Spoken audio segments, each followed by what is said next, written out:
Vamos começar mais um Expresso Jurídico. Como vocês sabem, a ideia é cada vez mais tirar essas dúvidas do dia a dia que os empresários têm, que esse mundo conturbado de legislações e de normas que eu acho que muitas vezes atravancam muito o desenvolvimento de qualquer indústria. E exatamente por causa disso eu hoje consegui finalmente trazer dois amigos pessoais, duas pessoas que eu admiro muito, dois colegas advogados brilhantes que eu boto assim como exponente dessa nova geração de advogados e que muito me orgulha por saber que sabe aquela historinha batida do se a gente não fez mundo melhor, está deixando filhos melhores para fazerem outros mundos.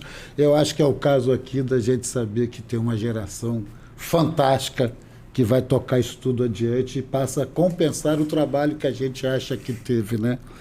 O primeiro, o André Batalha, que é mestre em Direito na linha de Finanças Públicas, Tributação e Desenvolvimento pela Universidade do Estado do Rio de Janeiro, curso de extensão em Processo Tributário e Planejamento Tributário e Estratégico da Fundação Getúlio Vargas, graduação em Direito pela Universidade Estadual do Rio de Janeiro, professor de ensino superior de Direito e autor de artigos especializados na sua área.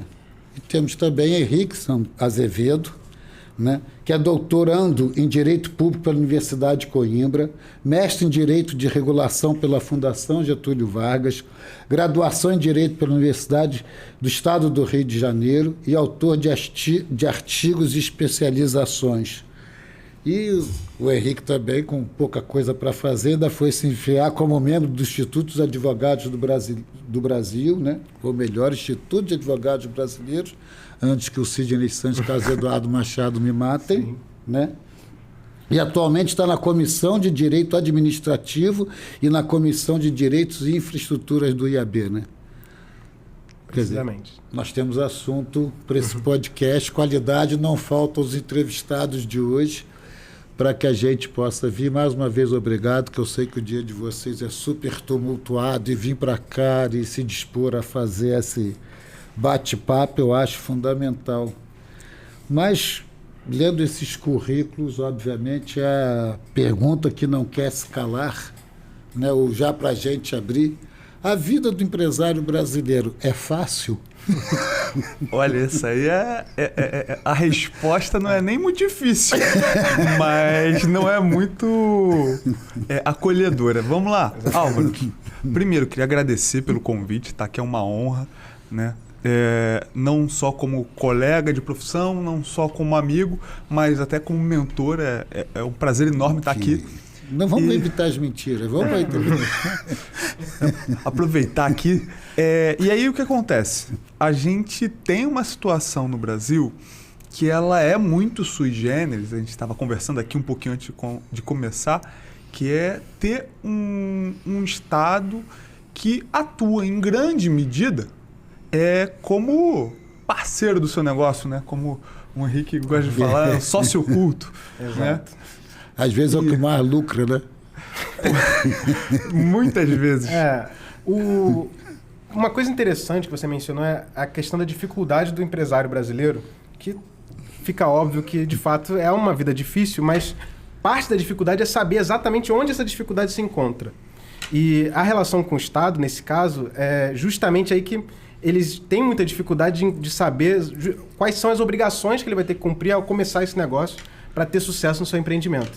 Eu ia fazer, a pergunta que eu ia fazer era exatamente, se vocês tivessem que abrir uma empresa hoje, um negócio, qual seria a grande preocupação, né? Porque eu acho que isso mudou ao longo do tempo, né? A gente, no podcast anterior, né, com o André e com o Jomar, estavam dando o exemplo da quitanda. Eu acho que ninguém mais abre quitanda. Ou abrir uma quitanda é um problema.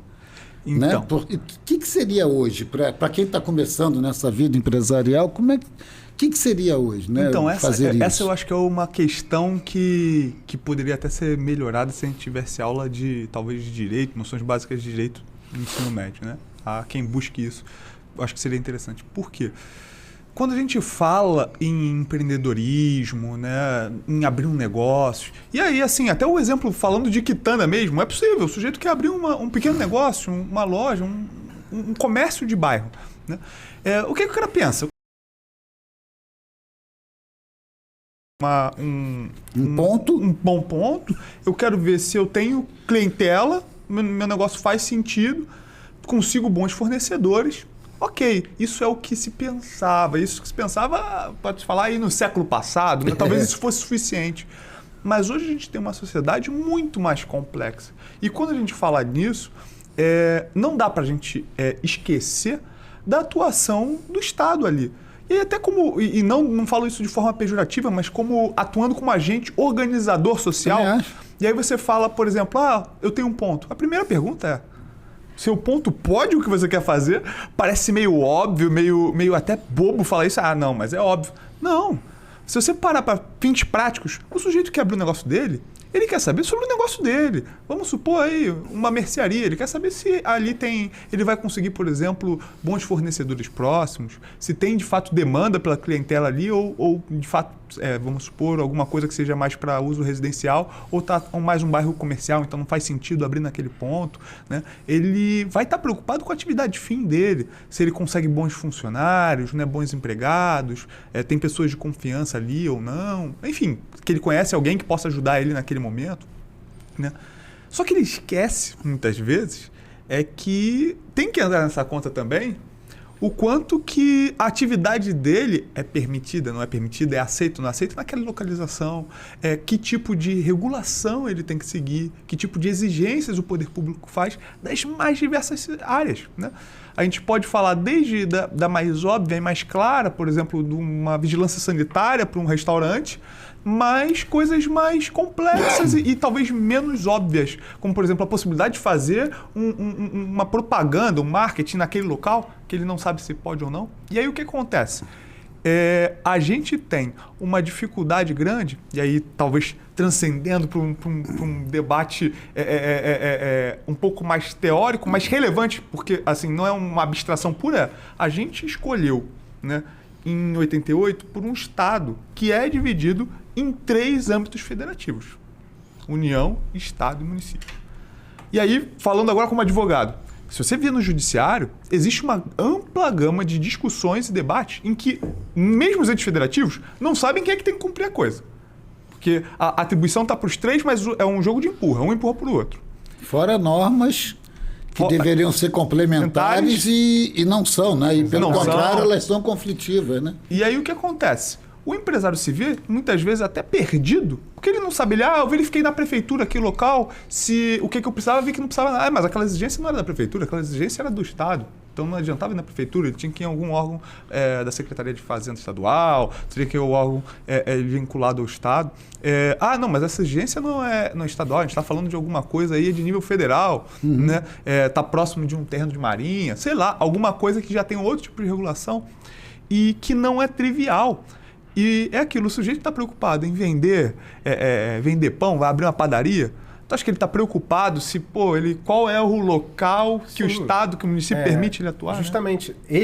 Esse empresário que você menciona, que já procurou, mas procurou talvez no lugar incorreto, porque não tinha informação completa, ele já é um empresário preocupado. Porque exemplos que a gente tem são até diversos disso. Nosso escritório já atuou em mais de uma vez casos em que empresários já haviam alugado o imóvel no qual eles queriam colocar o negócio deles, e depois descobriram que a atividade fim que ele queria exercer era proibida naquele local. E aí, você faz? Eu acho que a gente, inclusive, está exemplificando a mercearia, mas a gente pode escalonar isso para grandes negócios, sim, claro. Vultosos, o ponto né? é que mesmo a mercearia precisa ter essa atenção. Exatamente. Mas, né? claro que isso vai se tornando mais complexo conforme a atividade for mais exigida.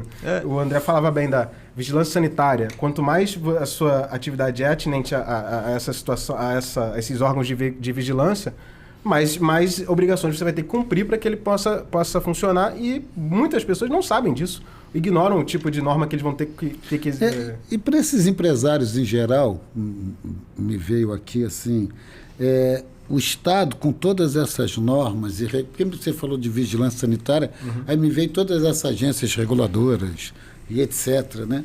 Quer dizer, o Estado como esse agente master, né? Regulador, e acho que tem que ser assim. A gente pode até discutir se erra, se exagera, mas o Estado tem que ser o grande gestor disso tudo, né? Vocês acham que a interferência dele hoje é mais que eu digo no sentido de entender a aflição do empresário, e disso eu estou pensando em tributação, eu estou pensando, né, em incentivos, né? Eu acho que o empresário nacional ainda precisa de muito suporte, de muito apoio frente ao mercado internacional. O governo, né, o Estado brasileiro, ele ainda é esse Estado, se a gente for analisar de uma forma fria, mais positivo, ou ele é uma pessoa que está preocupada em recolher tributos, em saldar os seus débitos, em gerar receitas, né, para as suas despesas, e essas geralmente loucas e descontroladas, e que o empresário reclama muito que ele tem que suportar com toda essa gama de coisas que ele nem gerou, e o poder abusivo do Estado. Como é que vocês percebem isso, veem isso no sentido desse Estado maior? Olha, Álvaro, o que eu gosto de falar, assim, desde o meu mestrado, mas acho que é um ensinamento importante, é que a regulação estatal, a intervenção estatal, como eu gosto de falar, ela muitas vezes é tratada como uma questão binária, né? Ou você intervém ou você deixa livre para o mercado se autorregular, quando, na verdade, na prática, ela acaba sendo uma questão de calibre. Assim, qual intensidade você precisa intervir e que tipo de intensidade, que tipo de norma você precisa gerar. Hoje em dia, por exemplo, eu acho que muito do problema da intervenção, como a gente vem falando aqui, tem muito a ver com transparência. Você não saber que normas você estão regindo o seu negócio, e por isso você acaba violando algumas delas, sendo multado. Ou se sentindo lesado, né? Exatamente. Ou não aproveitando oportunidades porque você não sabe que existe, você mencionou uma norma de incentivo, uma norma de fomento que você poderia estar sendo beneficiado e não está por simples ignorância. Então, assim, a transparência, a publicidade dessas normas hoje talvez seja mais importante do que essa discussão, talvez não antiga, mas uma discussão já mais cansada, sei lá, de intensidade da regulação, de ou o Estado faz tudo, ou tem uma intervenção mais dura, ou você deixa livre. Quando, na verdade, são normas acessórias assim que fazem mais efeito nessa prática do setor. Não, você botou, desculpa te interromper, meu abuso, mas você botou uma coisa que eu acho muito interessante. Quando você fala de transparência, né, nesse contexto, me veio a coisa da justificativa de se criar aquela norma. Né? Porque geralmente elas são impositivas, né? Ou tem que ser, óbvio, é o Estado determinando. Mas se eu não deixo muito claro por que eu estou criando aquilo, com que fito aquilo está rodando e aonde a gente quer chegar, para mim é só violência de direito. A minha primeira reação é não cumprir. Né? Eu não estou aqui para sustentar um Estado de vagabundos, de funcionários públicos. Aí começa aquelas questões do dia a dia que eu acho que o empresário se ressente muito disso. Né? Apesar de toda a força, de todas as associações e órgãos de representatividade que a indústria tem, que todo empresariado brasileiro tem, óbvio, o Estado vai ser sempre maior, e eu acho que é essa sensação que passa, não sei se é por aí. Sim, com certeza. Álvaro, se me permitir aí discordar de você de um ponto muito específico. Que bom, senão é que eu vou aprender hoje. Não, é que você trouxe uma ideia que eu acho que é muito arraigada dentro da cultura brasileira jurídica e eu diria social mesmo, né? De tipo, você falou, a norma tem que ser firme, e tem que ser mesmo, porque a norma do Estado impositiva, né? Eu acho que o termo que você usou foi impositiva. Foi impositivo. O que em linhas gerais não seria necessariamente um problema, mas aí você toca no ponto que eu concordo plenamente. Falta, em muitos casos, clareza, e aí trazendo para o que o Henrique acabou de falar, falta transparência naquilo que o sujeito tem ou que não tem que seguir. E aí quando você fala, por exemplo, tem que ser impositiva mesmo, pode ser impositiva, mas ela não pode ser superior. E eu entendo o que eu quero dizer com isso, tá? O que eu quero dizer com isso, a ideia, é a seguinte. Você pode, aí falando de uma forma mais metafórica, você pode ser aquele chefe que só manda o sujeito fazer e fala, faz assim, faz aquilo. Ou você pode ser o que o pessoal gosta de chamar dentro das empresas de o líder, né? Que você vai falar, sugerir, mas vai ouvir também. Vai explicar por que você entende que aquela é a melhor forma de tocar. aquela decisão, aquele assunto. E isso também se aplica na relação do Estado, né? Quando a gente pensa num Estado superior, impositivo, né? Que tem que ser assim, é uma visão que é muito recorrente, é muito comum, isso tem reflexo inclusive no direito, mas se a gente busca uma maior cooperação, porque, e aí é aquela lógica, né? Não entender o empresariado como inimigo, não entender ele como o violador do direito, mas como um cara que está tentando ali crescer e que se ele crescer, o Estado ganha junto, né? Voltando ao que a gente falou lá no iniciozinho, o Estado acaba sendo seu sócio, querendo ou não. Por quê? O Estado pega parte da sua receita através dos tributos. O Estado impõe como você vai fazer sua atividade através da regulação. Como se sócio fosse, o sócio falar, isso aqui eu não faço, assim eu não quero, eu quero que seja assim. Então, em alguma medida, é uma relação que é aquilo, como toda relação de sociedade, pode ser uma relação de amor ou pode ser uma relação de ódio. É muito melhor que a gente tenha uma relação ali de parceria, de cumplicidade. E aí, te dando um exemplo concreto, né? Se você tivesse, por exemplo, um local... E aí, já que a gente está no Rio de Janeiro, falar um exemplo claro do Rio de Janeiro. Hoje existe uma dificuldade de você buscar legislação municipal. E eu estou falando de uma capital. Quanto mais para o interior você vai, mais difícil fica. Hoje você não tem uma plataforma única para procurar a legislação do município. De forma fácil, né? Você consegue na Câmara, mas não é intuitivo, né? E... Outro exemplo, o que o Henrique trouxe mais cedo, né, esse cliente, que não era um cliente, era da área do varejo, mas não era um cliente pequeno, e estava todo feliz porque estava mudando, estava reformando e tal. Pô, mas vou fazer a alteração social para botar o endereço lá. Quando a gente viu, ele não podia no local. E aí não podia no local, por quê? Porque a forma de você descobrir aquilo tinha que ser mais acessível para qualquer sujeito que queira empreender. Né? Não identificar que para um procedimento, um pedido interno dentro do sistema da prefeitura, que, diga-se de passagem, o sistema da prefeitura do Rio é até bem mais simples do que vários outros lugares, é bem mais claro. Mas ainda assim, não há um trabalho efetivo de comunicação, de educação para o empresário, saber onde ele pode fazer isso. Né? E qual é a solução desse caso? Então, esse exemplo é interessante porque ele ilustra justamente até a questão anacrônica de determinadas normas.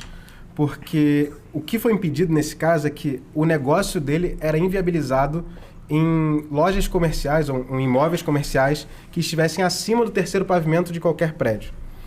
Essa norma a gente procurou, ela foi feita na década de 70 justamente por questões arquitetônicas dos prédios da época. Então o peso daquilo poderia causar algum problema e tudo mais. Só que isso perdura até hoje. E ela continua valendo. Ou seja, os empresários que querem determinados setores do varejo, eles estão limitados a 3 andares. Porque acima disso, salvo algumas exceções, shopping centers, assim, prédios com estrutura diferente, isso é limitado por lei. O sujeito não pode abrir o seu negócio, uma loja comercial que seja, acima do 4º pavimento para cima, por uma norma que já assim, perdeu muita razão de ser. Porque hoje em dia, as normas de segurança, elas evoluíram, mas essas legislações municipais, sobretudo, elas continuam ainda dependentes desse só vai plano chamar diretor. atenção se alguém precisar se socorrer dela, né? Sim, porque senão aquilo fica esquecido no tempo e no espaço. A gente tem agora um plano diretor novo sendo aprovado. Imagino que isso vai ser atualizado, vai ser modernizado, mas até o momento ainda vigoram essas normas que limitam muito a possibilidade do empresário. E mais do que isso, elas limitam de forma pouco transparente, né? Pouco previsível. Então, o sujeito ele vai descobrir aquela limitação depois de já ter assumido determinados riscos da própria atividade, que é de fato um problema, né? Porque uma coisa é você fazer suas decisões com base nas leis, retrógradas ou não, e calcular seus riscos antes de começar a empreender. O problema é que você descobrir essas normas após o seu serviço seu risco já está tomado. Né? E aí, só para trazer um exemplo recente, né? Foi aprovado um PL que criava uma obrigação para os estados uniformizarem as declarações específicas tributárias. Né? O PL foi vetado. Foi vetado sob o argumento de que não existia capacidade técnica, infraestrutura técnica para implementar isso. Pô, a gente está no século XXI, com um mundo informatizado. Você me dizer que vocês não conseguem chegar a um consenso de quais são as obrigações que você tem que prestar, a forma que você tem que prestar, os formulários. E aí eu estou falando da questão prática. O formulário, o que tem que estar no formulário? Nome, sobrenome, CPF. Isso aí é de uma pequenez que, na verdade, que o Estado não está querendo mudar o que ele faz. Ele não está querendo... E aí, assim, muitas vezes você vê, e obviamente isso não são para todos os estados, isso não são para todos os entes federativos, né? Mas muitas vezes o sujeito, e aí volta aquele ponto do sujeito se sentir superior, ele não quer ter o trabalho de descer do pedestal e conversar com o empresariado e ver, tipo, olha, isso aqui, se você fizer, isso aqui vai melhorar muito a nossa situação.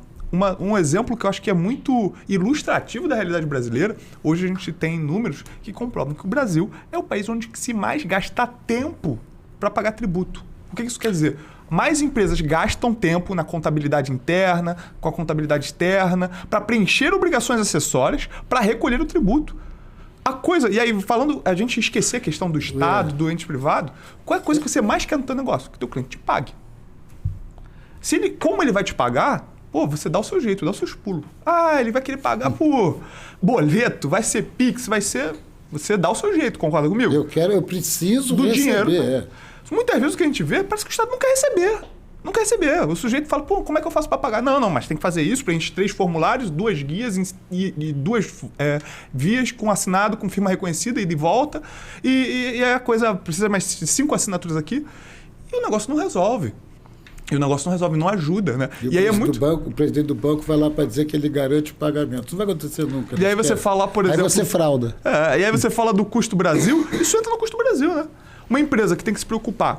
As empresas no Brasil, elas precisam se preocupar mais do que todo o resto do mundo em tempo gasto para saber quanto ele vai pagar. E aí, assim, é muito sintomático você ver que o Brasil é campeão nisso, no mundo. Né? E aí, mas não é campeão em desenvolvimento econômico. Não é campeão em crescimento do empresariado, né? Que seriam talvez títulos que a gente preferiria muito mais, né? E aí o que acontece? É muito trivial falar, não, mas tem que realmente ter fiscalização para evitar fraude. Ninguém aqui está advogando para que haja fraude. Ninguém está defendendo que tem que ser descuidado, que o negócio não tem que ser sério. Eu acho que isso também é uma distorção, né? A gente... Que como legislador, que é o mundo jurídico, a gente tem que tratar o regular como normal, né? Se alguém fraudou, não sei o que, isso é exceção e a legislação tem que ser... E acho que... Não, quer dizer, acho, mas não é minha área, mas sim a de vocês. Mas acho que a legislação é, sim, vigorosa, eficaz, contundente para esses casos que, né, que vai para o fraudador e etc. Mas eu acho que a gente tem que cuidar, o gestor público tem que cuidar dentro dos casos de normalidade.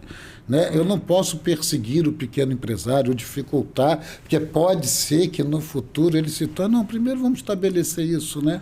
E aí me veio uma que também estava aqui um pouquinho antes da nossa conversa, né? Que eu botei o empresário ficar muito preocupado em fazer bem o dele. Né? Sim. A preocupação básica dele é como é que ele gesta o negócio dele, fornecedores, né, o consumidor. Mas essas relações, hoje em dia, eu acho que elas se complicaram. Né? A gente mais ou menos tangenciou nisso aqui. Né? A história da quitanda, não é tão mais fácil comprar uma quitanda, eu não trago mais os produtos do meu sítio e boto ali para vender na esquina da minha casa, porque isso vai dar confusão. Mas você acha que essa legislação tributária, essa questão fiscal, isso hoje ela é muito nociva ao nosso empresário? E aí eu acho que independe do tamanho, do porte desse empresário, ou ela é necessária? Vamos lá. Vou trazer para você um exemplo prático que eu já vi e para ilustrar, eu acho que qual é a minha conclusão.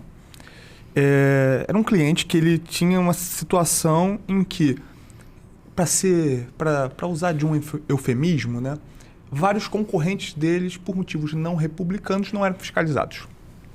Digamos assim. E ele não estava dentro daquela prática. Batia a fiscalização para ele toda semana. Toda semana o fiscal ia lá. Toda semana o fiscal ia lá. Ele estava absolutamente regular. Só que ele veio falar para mim o seguinte: pô, André, tá difícil, porque eu tô regular, tô mantendo regular. Mas vai ter um momento que vai ter uma licença vencida, vai ter um momento que vai ter alguma coisa, que eu vou estar em processo de renovação, eu vou ser autuado quando todos os outros meus concorrentes não cumprem nada, cometem ilícitos e essa fiscalização sequer aparece. Né?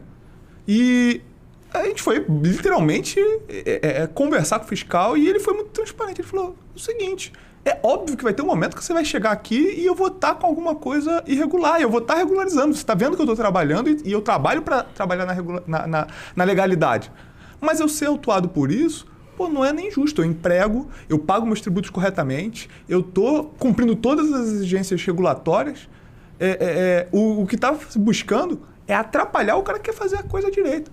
E aí, assim, o próprio fiscal reconheceu, assim, falou, não, é verdade e tal. E não deixou de fiscalizar, mas passou a fazer uma fiscalização que era racional, né? Porque você ir fiscalizar a mesma empresa de 2 em 2 dias, não há nenhuma racionalidade nisso, né? E aí o que acontece?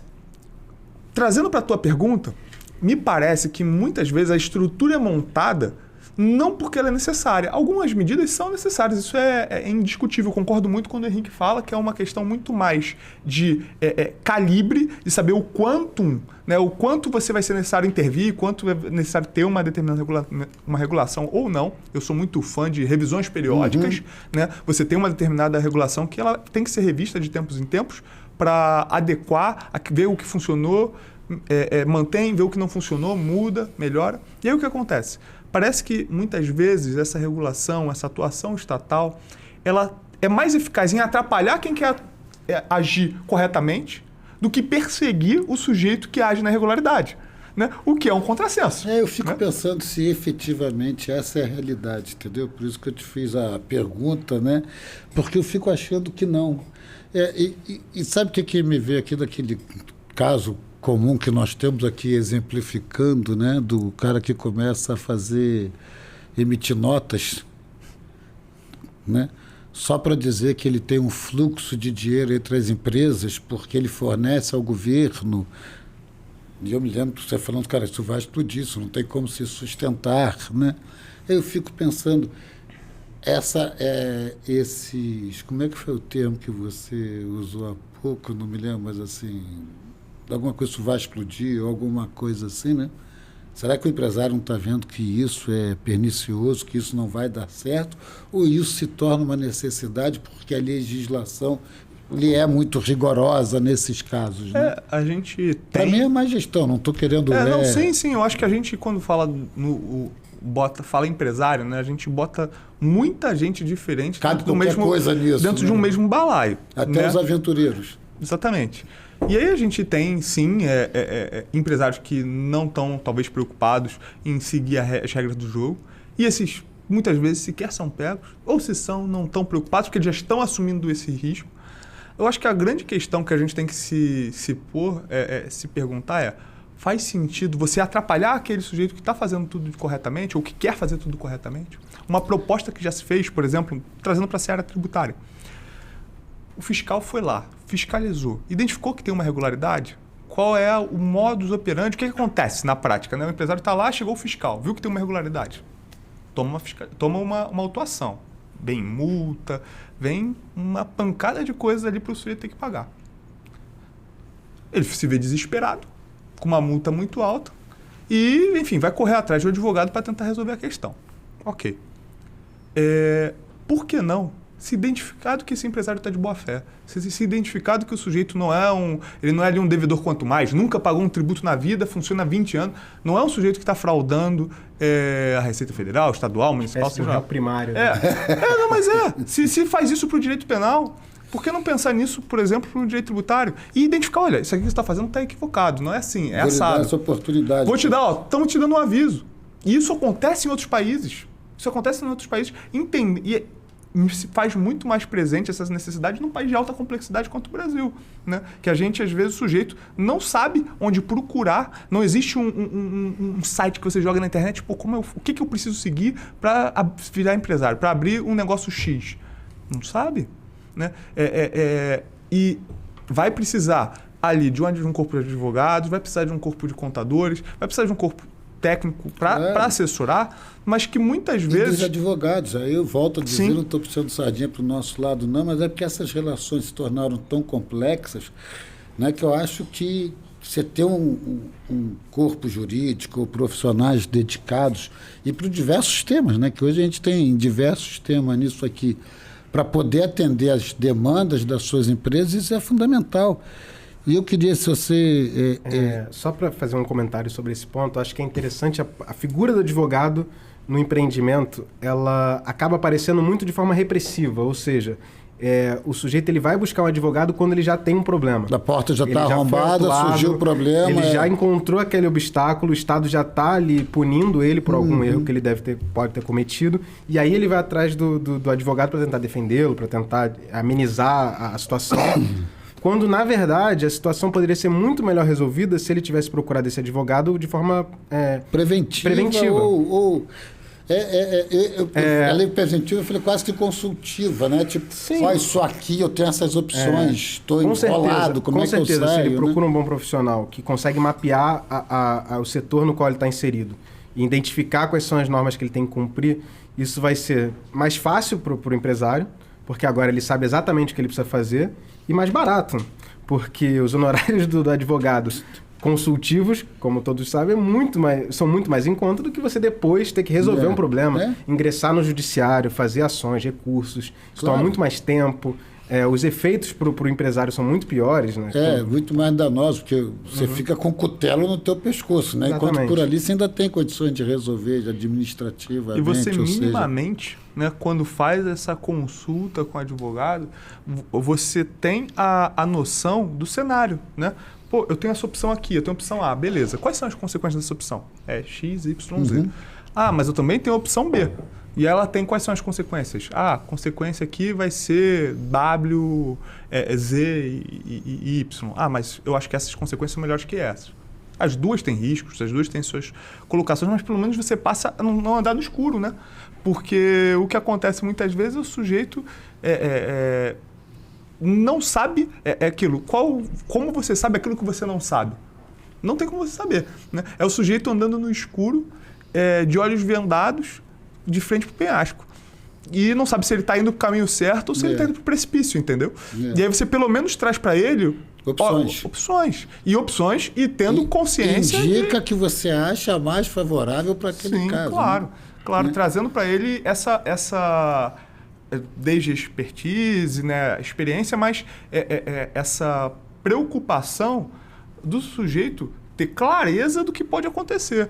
E de até onde ele consegue ir, até onde não dá, até onde... Por exemplo, tinha um cliente que era muito engraçado, que ele, enfim, estava com uma série de débitos tributários, e ele virava assim para mim: pô, doutor, eu não tenho dinheiro para pagar à vista, realmente não tenho.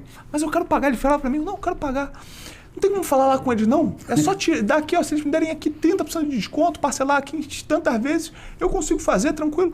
Eu falava: amigo, o Estado não é um fornecedor teu. Ele não é talvez um ente privado que a gente consegue sentar e negociar. Hoje, justiça seja feita, tem uma série de mecanismos que tem permitido isso, né? Houve um avanço muito grande quando se regulamentou a transação tributária. Melhorou muito a situação. Você me facilitou muito o caminho, porque eu estava aqui exatamente pensando nisso, assim, porque eu acho que a gente está falando de um direito que, obviamente, ele vai avançando, de normas que elas, obviamente, vão se atualizando, mas eu acho que tem um fator novo nisso tudo aí, e aí eu vou me socorrer de vocês, mas eu acho que tem um fator novo ali. Primeiro, mediação, e segundo, o mundo da regulação. E estou me lembrando que o Henrique é um dos grandes nomes em regulação aqui. Ele fica constrangido, mas né? Isso, para mim, é uma caixinha de Pandora que se abriu, e acho que o empresário, então, não sabe do que está se tratando isso, né? Mas eu acho que é um caminho mais moderno do que essa legislação que eu estou dizendo conservadora, impressão minha ou não. Esse mundo da regulação, etc., ele vem exatamente para suavizar todas essas questões, tanto das relações civis cotidianas de pessoas físicas, quanto desse mundo empresarial também, ou não?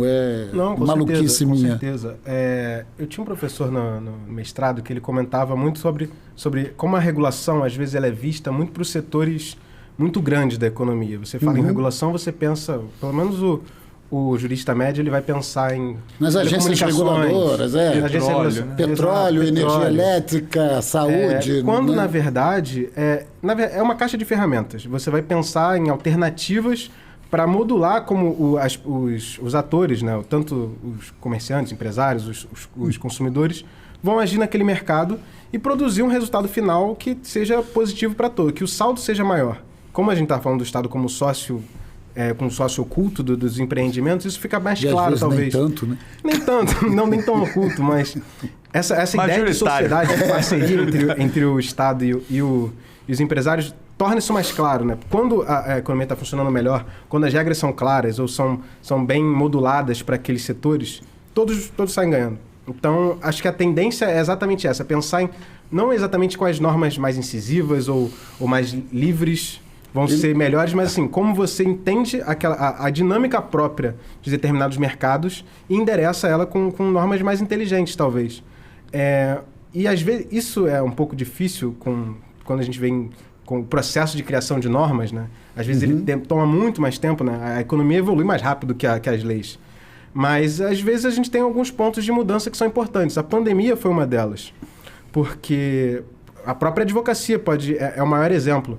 Antes da pandemia, para você fazer audiências, fazer contato com o judiciário, você precisava ir pessoalmente até a vara conversar, ou às vezes um telefonema, um e-mail. Hoje é completamente tranquilo você fazer o chamado balcão virtual. Com a tela de computador, você consegue acessar o poder público, o judiciário, para tentar fazer os seus despachos, etc.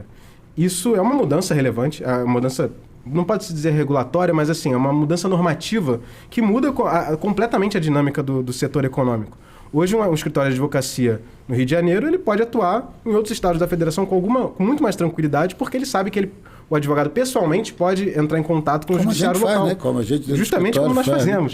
Mas esses momentos de mudança, assim, que tiram um pouco o poder legislativo da inércia, eles são importantes para isso, para tentar entender quais são as dinâmicas próprias do setor econômico e como você pode evoluir elas para ter um saldo positivo. Mas você acha que o Brasil, quer dizer, eu estou no papo mesmo, voo cego.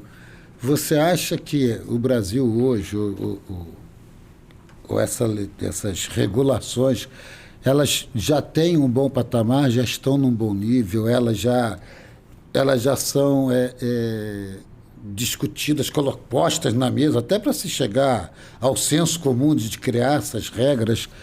Isso já é normal, né? Já é uma prática entre empresas e governo, etc., ou a gente está caminhando para eu diria que a gente está mais caminhando, assim. Eu assim como o André comentou, eu gosto da ideia de revisões periódicas, né? De experimentalismo, de você tentar colocar normas em prática e ver exatamente qual é o efeito que você vai ter delas, qual vai ser o resultado, e a partir dali você fazer alterações, ajustes.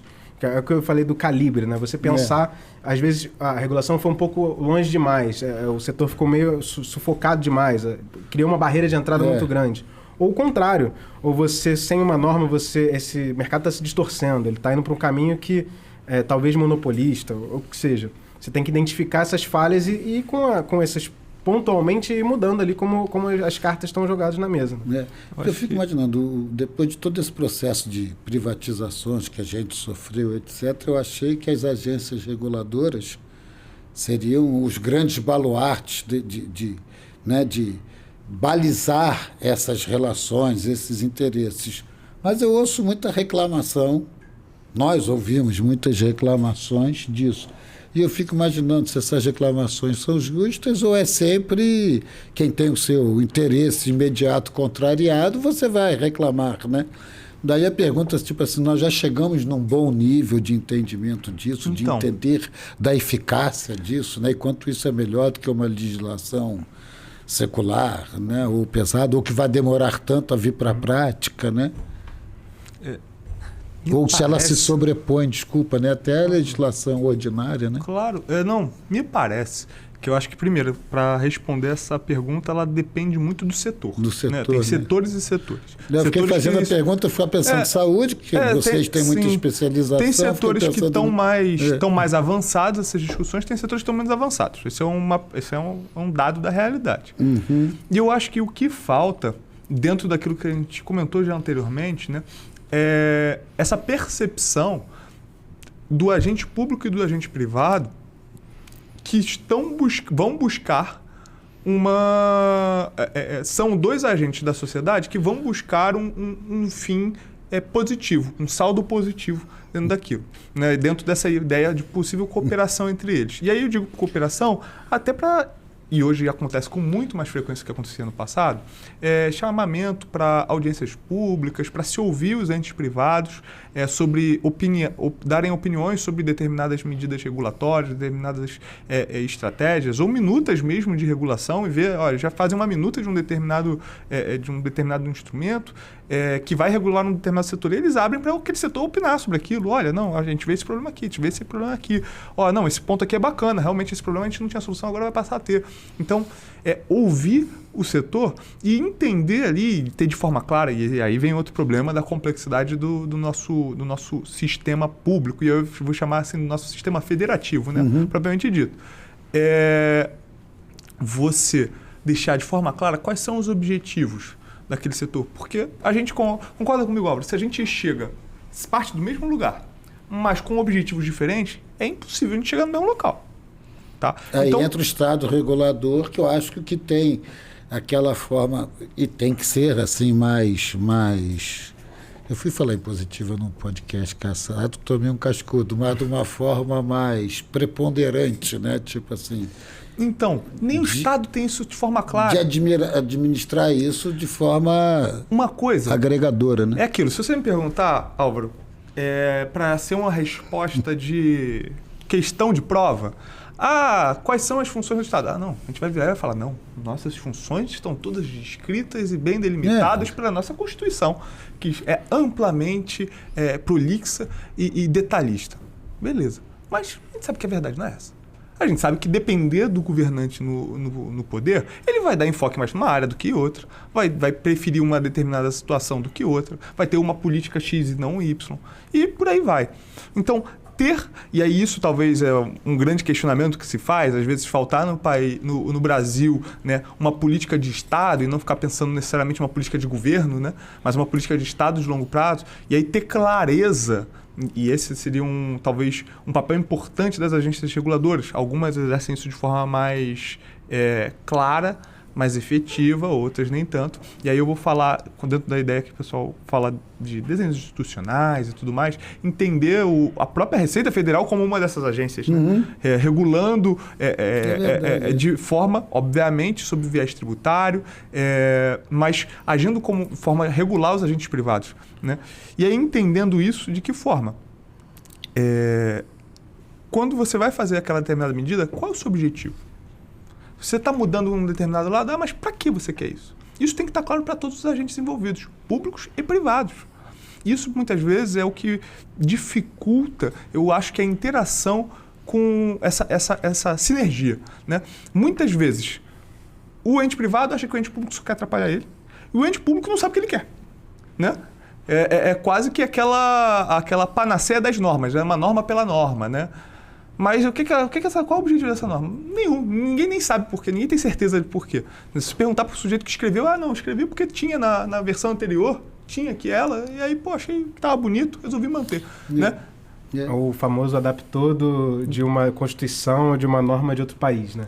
A gente viu que existia uma normativa assim na França e absorveu isso para o direito brasileiro porque é um exemplo positivo do funcionamento, mas você não sabe exatamente na prática o que aquilo vai virar. Porque normas nada mais são que incentivos. Você vai dizer, como a gente estava falando a questão da construção ou do empreendimento a partir do terceiro pavimento, o exemplo que a gente usou do nosso cliente. Quando você cria essa norma, o que você está gerando é um incentivo, ou seja, a partir do terceiro pavimento de edifícios comerciais, você não vai poder ter determinadas atividades funcionando, logo façam outras atividades, ou atividades essas que são proibidas, procurem imóveis de até 3 pavimentos. Só que esses incentivos eles precisam responder a objetivos, que é o que todas as locações até o terceiro piso vão ficar mais caras, porque elas podem mais coisas. Não, é uma coisa prática, assim. E aí o que acontece? Você ter clareza do que você busca é importante para você saber se a solução que você está buscando faz sentido, né? E quais incentivos você tem que colocar em jogo. Me veio aqui duas, e desculpa, porque eu acho que eu viajei aqui no Kuma, me vieram duas questões, até porque eu vi, por causa do nosso tempo, né? Mas me vieram duas questões aqui. Primeiro, esse Estado, com todas essas facetas, né? E com todos os erros e acertos naturais, né? de entender todos esses conflitos, eu boto sempre como uma questão muito, muito positiva essas intervenções pontuais, etc. Mas me vieram duas questões aqui, assim, para o empresário já num outro nível, não o da quitanda, mas talvez o mais...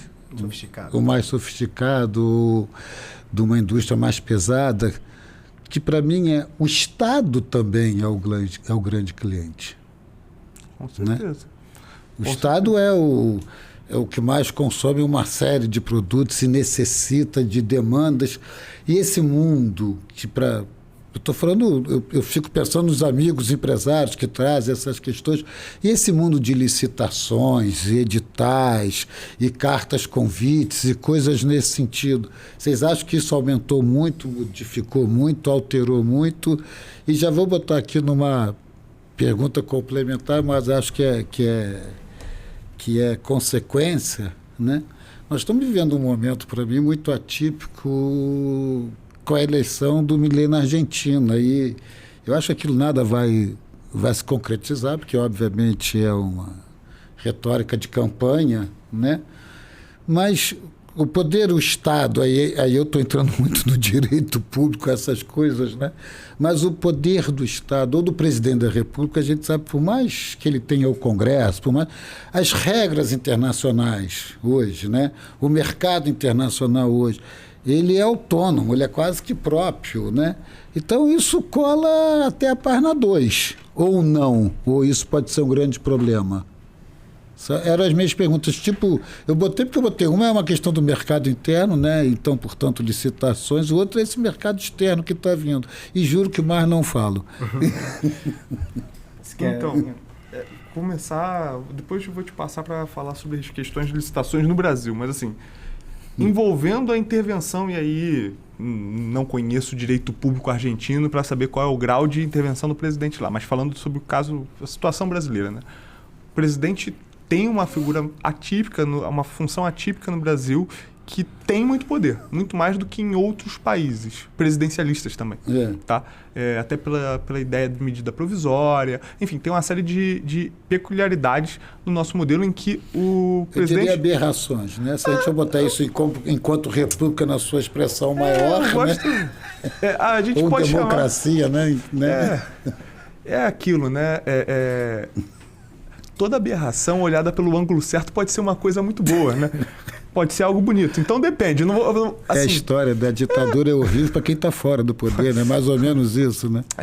A questão do Ministério das Medidas Provisórias pode ser uma medida utilizada de forma abusiva e problemática, pode ser algo bom, de fato, para permitir uma intervenção prática, né? Uma intervenção rápida, quando você tem a necessidade para isso, né? Então, isso é uma coisa que falar, né? A forma, talvez, como ela usa, se tornou algo quase trivial, que não deveria ser. Mas, dito isso, né? O Estado tem muita força para intervir e modificar substancialmente como o mercado pode agir. Né? Ainda que o mercado em si possa ser uma força própria e tenha suas demandas, o Estado tem muita força. E é força, como você mesmo trouxe, até para ser cliente, até para contratar. E isso pode ser uma moeda que vai ser relevante para o crescimento ou retrocesso de um determinado setor. Né? Dito isso, né, no Brasil, por vezes você tem, e aí a importância que a gente já mencionou antes, né, de um tratamento preventivo, né, consultivo. o empresário, às vezes, até de forma meio amadoresca, e eu falo isso, inclusive, grandes empresários, tá? Não estou falando de pessoas de setores história pequenos. do quitandeiro lá do princípio. Mas que vão procurar atuar num setor, especificamente de licitações, sem uma orientação um pouco mais profunda, sem nunca ter feito isso antes. E busca, às vezes, essas orientações de Google, né? Dar uma olhada, o que eu preciso aprender para vender para o governo federal e tal. E não se toca de toda a preparação prévia que ele tem que ter para participar de uma licitação. E toda a organização que ele precisa ter. Não raro, por exemplo, a gente vê licitações em que você tem um interregno razoável entre o início da prestação de serviço, o início do fornecimento do produto, até o primeiro pagamento.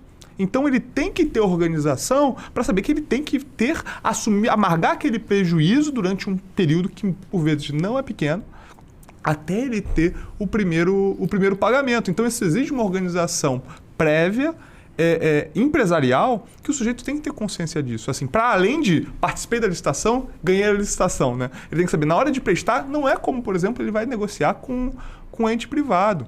Né? E, por vezes, não, paga aqui depois de 5 dias úteis. Não, tem uma estrutura muito mais, até poderia dizer, previsível, mas restrita, limitada de negociação nesse sentido. Né? Sim, justamente. Se a gente falava que o sócio oculto Estado ele vai estar presente no empreendimento normal, assim, entre particulares, com certeza muito mais nas licitações, nas compras públicas. E a grande sintoma disso é justamente os preços. Eu acho que se a gente pode falar, se tem algum lugar onde você vê claramente como as normas, as práticas, elas vão ditar como vai ser o preço final ou o custo final, né, diremos, é justamente nas licitações. É muito comum a gente ver denúncias, e às vezes elas procedem, de fato, de sobrepreços muito grandes entre a venda de um item, seja para o Estado, né, para o poder público, seja para o particular. E aquilo, para um leigo principalmente, aquilo escandaliza a pessoa. Nossa, como assim? A caneta Bic que o sujeito está vendendo para o Estado é 3 vezes mais cara do que o que ele vende para o particular. Esse desgraçado não vai ali na esquina e não sabe o preço da caneta. Claro, né? de novo, eu não estou dizendo que não existem distorções, não existem fraudes, mas o que acontece é que essa pessoa não enxerga justamente qual é a realidade de você fazer uma licitação, participar de um certame, de você vender para o Estado, sabendo que às vezes o pagamento ou ele vai ser muito depois do início da prestação ou da entrega dos bens, ou às vezes não vai acontecer, isso é uma prática recorrente. Então, assim, a gente tem uma nova lei de licitações agora que busca, de fato, modernizar esses incentivos, essas normas que estão postas justamente para isso, porque eles enxergam, eles reconhecem que esse custo Brasil, que a gente fala muito em questão das normas, ele fica muito evidente, né, no momento da contratação pública, né? Porque, de fato, são normas que, assim, essa lei de licitações é de 93, salvo engano, né? Então, assim, já está muito, muito desatualizado e, de fato, a gente precisa de, como a gente vinha falando, normas mais modernas que permitem uma contratação mais ágil, a custos menores, um pagamento também mais simples e, assim, buscar nesse sentido, de fato, trazer essa relação com o Estado direta mais próxima do que acontece com os particulares. Eu acho que é aquilo, né?